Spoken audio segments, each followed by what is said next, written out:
Hello guys, কি অবস্থা সবার? আশা করি সবাই অনেক ভালো আছেন। আজকে নতুন আবার আরেকটা ভিডিও নিয়ে আসলাম। তো আপনারা দেখতে পাচ্ছেন আজকে হচ্ছে জিক্সার মনোটন একটা বাইক। তো এই বাইকের কি সমস্যা সেটা নিয়ে আমরা আজকে কথা বলবো। তো এখন দেখতেছেন বাইকটা খোলা হচ্ছে। তো প্রবলেমটা আগে আপনাদেরকে একটু আমি দেখাই নাই যে কি প্রবলেম মূলত এই বাইকটাতে। তো কাস্টমারের যেটা কমপ্লেন সেটা আগে আপনাদেরকে আমি একটু দেখাই না। কাস্টমারের কমপ্লেন হচ্ছে চাবি অন করার পরে মিটারে যে ফুয়েল দেখানোর কথা, হ্যাঁ, তো এই ফুয়েলটাই মূলত দেখায় না। তো আপনারা দেখতে পাচ্ছেন ভিডিওতে ফুয়েলের কাঁটাটা নিচের থেকে একদম লাফাইতে লাফাইতে উপরে উঠতেছে, মানে কি পরিমাণ ফুয়েল আছে সেটা সঠিকভাবে দেখাচ্ছে না।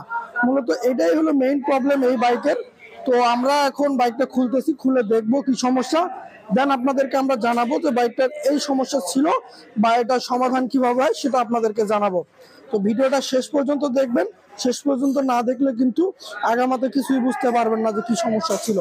তো আমাদের সাথেই থাকবেন। তো আপনারা দেখতেছেন পুরা গাড়ির সিট ট্যাঙ্কি সবকিছু খোলা হয়েছে। আমরা নতুন একটা সেন্সর দিয়ে দেখছি, নতুন সেন্সর দেওয়া আসলে কাজ হচ্ছে না।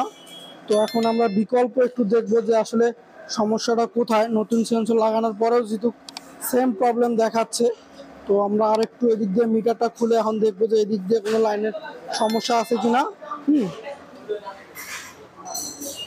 তো এখানে জ্যাক দেখতে পাচ্ছেন যে মিটারের যে জ্যাকটা এই দিক দিয়ে দেখা যাচ্ছে। হ্যাঁ, জ্যাক এই দিক দিয়ে ঠিক আছে, জ্যাকেও কোনো সমস্যা নাই। তো এখন আমরা একটু লাইনটা চেক দিয়ে দেখবো যে লাইনটা ঠিক আছে কিনা। ততক্ষণ আমরা সবকিছু ভালোভাবে চেক দিলাম। চেক দেওয়ার পরে আসলে অনেক কিছু চেক দিলাম। প্রাথমিক অবস্থায় যেটা হয় সেটা সেন্সর লাগায় আসলে টেস্ট করে দেখতে হয় যে সেন্সর সমস্যার কারণে অনেক সময় হয় কি মিটারের সিগন্যাল ঠিক মতো দেখায় না।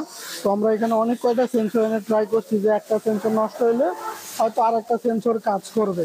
তো এখানে প্যাকেট দেখতে পাচ্ছেন এবং এখানে আরো কিছু পুরাতন সেন্সর সহকারে বেশ কিছু সেন্সর এখানে আছে। তো দেখতে পাচ্ছেন এখানে মাল্টিমিটার ঝুলানো আছে। তো আমরা মিটারটা দিয়ে এতক্ষণ চেক করতেছিলাম সবগুলো লাইন। তো বিষয়টা হচ্ছে মেইন সমস্যা যেটা ছিল সেটা হচ্ছে মিটারের সমস্যা।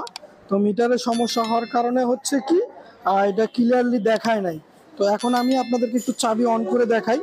তো এখানে দেখতে পাচ্ছেন যে মিটার আছে, তারপর আমরা টেস্ট করার জন্য আরেকটা মিটার এক্সট্রা নিছি। হ্যাঁ, তো আমি একটু চাবি অন করব। আমি চাবি অন করলাম। তো আপনারা দেখতে পাচ্ছেন যে এখানে এই যে মিটার, তো মিটারে দেখতে পাচ্ছেন এখানে হলো কি ফুয়েল দেখাচ্ছে। এখানে মোটামুটি 4টা দাগ দেখাচ্ছে। হ্যাঁ, তো এটা মূলত মিটারের সমস্যা ছিল। তো এখন এটা মিটারে কাজ করতে হবে অথবা না হলে মিটারটা চেঞ্জ করতে হবে, মিটার একটা। তো প্রাথমিক অবস্থায় যেটা হয় সেটা ফুয়েল সেন্সরের সমস্যা হয় বা লাইনের সমস্যা হয়, কিন্তু আসলে এটার এই বাইকের আসলে মিটারের সমস্যা। তো যার কারণে আসলে ফুয়েলের মাত্রা সঠিক পরিমাণে দেখাইতো না। তো এটাই ছিল মূলত বাইকের মেইন সমস্যা বা কাস্টমারের কমপ্লেন, এটাই ছিল। তো আজকের ভিডিওটা ভালো লাগলে লাইক কমেন্ট শেয়ার করবেন। ধন্যবাদ, সবাই ভালো থাকবেন।